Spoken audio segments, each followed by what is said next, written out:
Hello guys! Welcome back to our channel. So for today, before we move on to our vlog, I just want to show you my new Teddy Blake purse.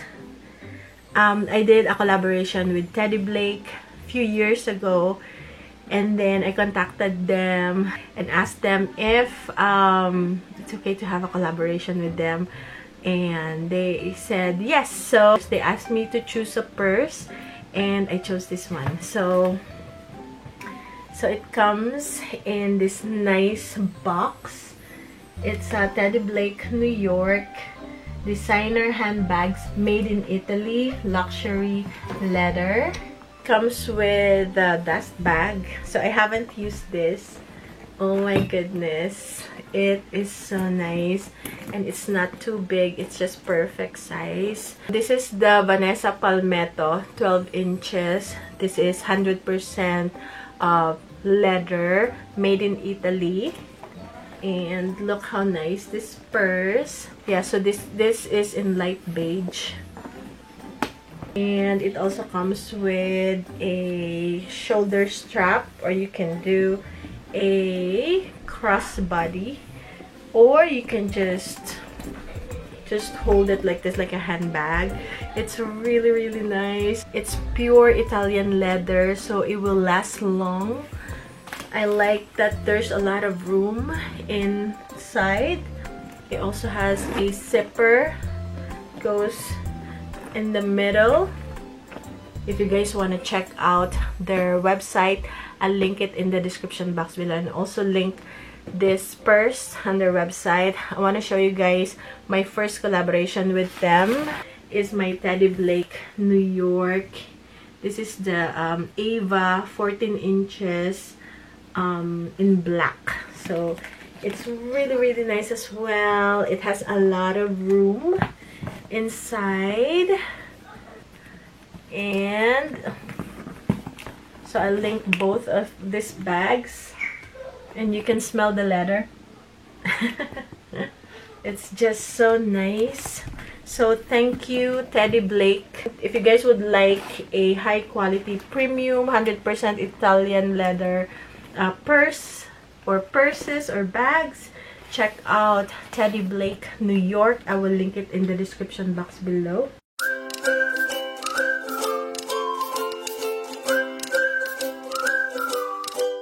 Malala na itong mangyari, guys. Hindi pang ano na to, 2 weeks, 3 weeks na to, hopefully. Kompleto tong ating inana. Hello guys! So ngayon, it's time to haul. I-haul na natin. So ngayon, i-haul na natin yung nakuha natin sa Costco. So ito yung bread namin. So doon is pick 2. Mas mura siya. Parang pumapatak lang to ng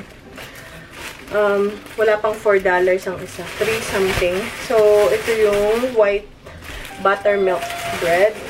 Salmon. Medyo mahal ang salmon. $32. Pero, 3 pounds. So, yan. Tapos, meron tayong ito. Klasiko. Mas mura dun sa Costco kasi ito ay malaki siyang bote. Ito ay 2 pounds.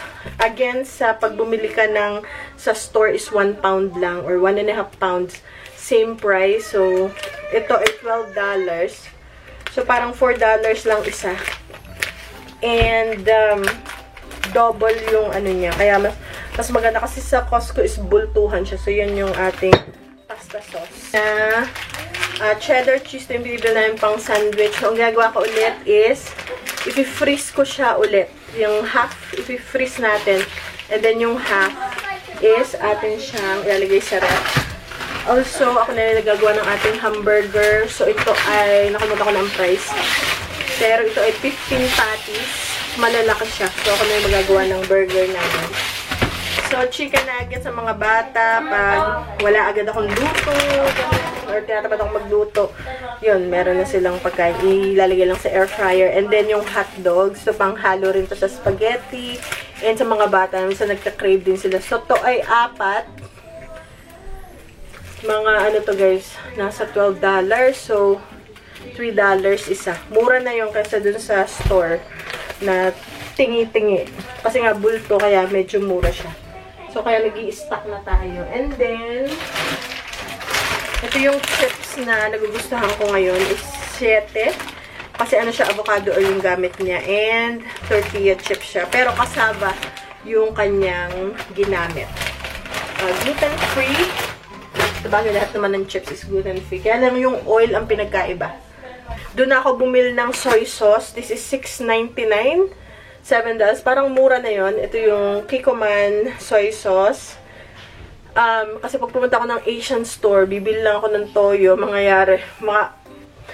Gagastos ako ng $50. Ito lang naman kukunin ko. So, doon ko na siya kinuha. And malaki na to. Tatagal na to sa amin. Pang adobo. Ayan. Kikkoman soy sauce. Pansit and everything. And bumili rin ako ng cream cheese. Mura lang pala ang cream cheese doon. $6 something. Marami to guys laman. So, pang bake. Ano to? 8 individual. Okay guys. So, cream cheese. Tapos, ganito guys itsura niya. 8 piraso. So, mura na to. Kasi yung Philadelphia. Kasing lasa lang din siya ng Philadelphia. Pero to mas mura. $6 something lang to guys. Ay, 6 lang pala, hindi 8. Yan, 6 na ganito. So, pang bake or pang cream cheese natin sa tinapay. And then, ito, nagulat ako dito sa butter. Ito ay $12, guys. Pero, mura na rin kasi meron ditong laman. Ilang kaya laman ito? 4 na stick. So, bali, 8 stick. Dati to 3. Used to be 3 boxes. Now, it's only 2 for the same price. Lemon. Ito is $7.99. $7 something. And 5 pounds siya. So, talagang mura talaga pagka ganun. And also, yung ating meat. Ito yung manok. Is whole meat kasi mas mura din pag whole meat dahil dito pagka chicken breast sobrang mahal, halos kapresyo na nitong buong manok, so might as well buong manok na lang yung ating bilhin. So meron din tayo na sausage, ito ay gluten-free apple and gouda, and then meron din tayo na gluten-free bread. Ito i-freeze ko na to kasi meron pa ako. Kasi nadala na ako last few months ago. Nilagay ko lang siya sa ref. Nung kakainin ko na yung isa, ano na siya guys? Teka, check ko. Kasi pwede to guys isole. Basta may resibo. Moldy na siya. So, I have to freeze them. Since meron pa akong konting natira. Guys, ay mura ang walnuts. Alam mo kung gaano kamahal ang mga nuts.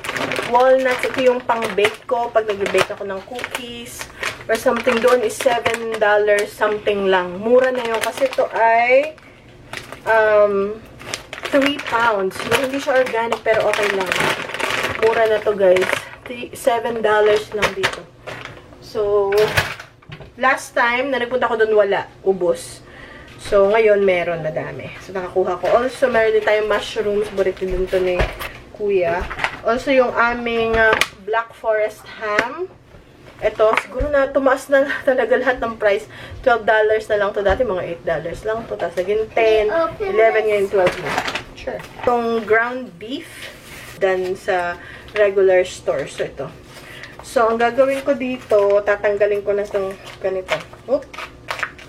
Tapos, i-freeze na natin. Okay. Ang nakalimutan ko yung pang hamburger. Yung nakalimutan kasi i-freeze na natin. And ito rin, kasi madali itong mabulok, hindi namin to nauubos. Kasi marami to guys eh.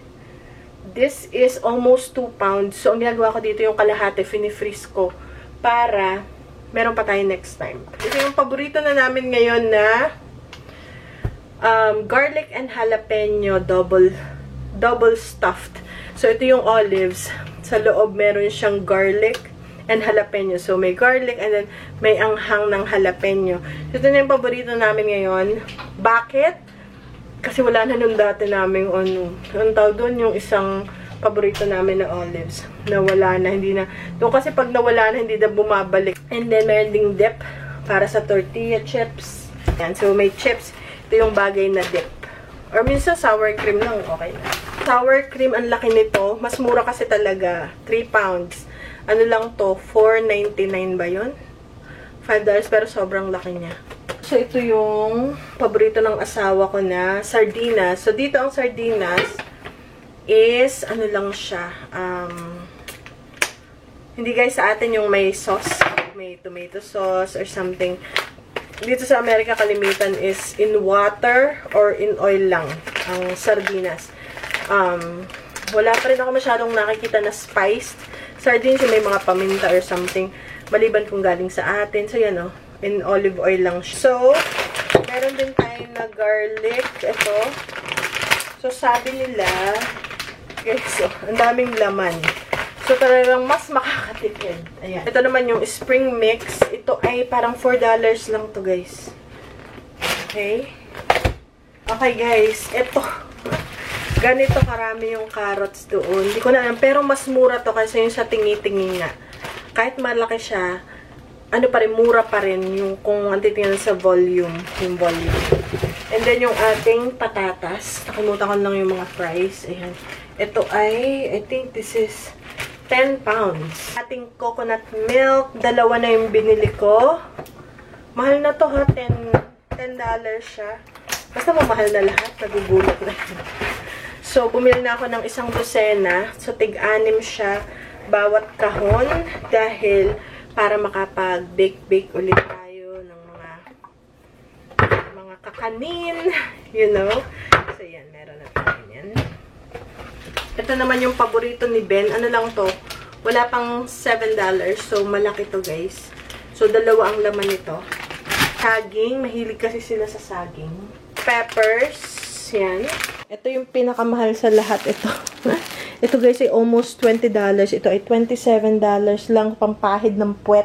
Baby wipes nasa $15 yan. So, yeah. So, see you guys later.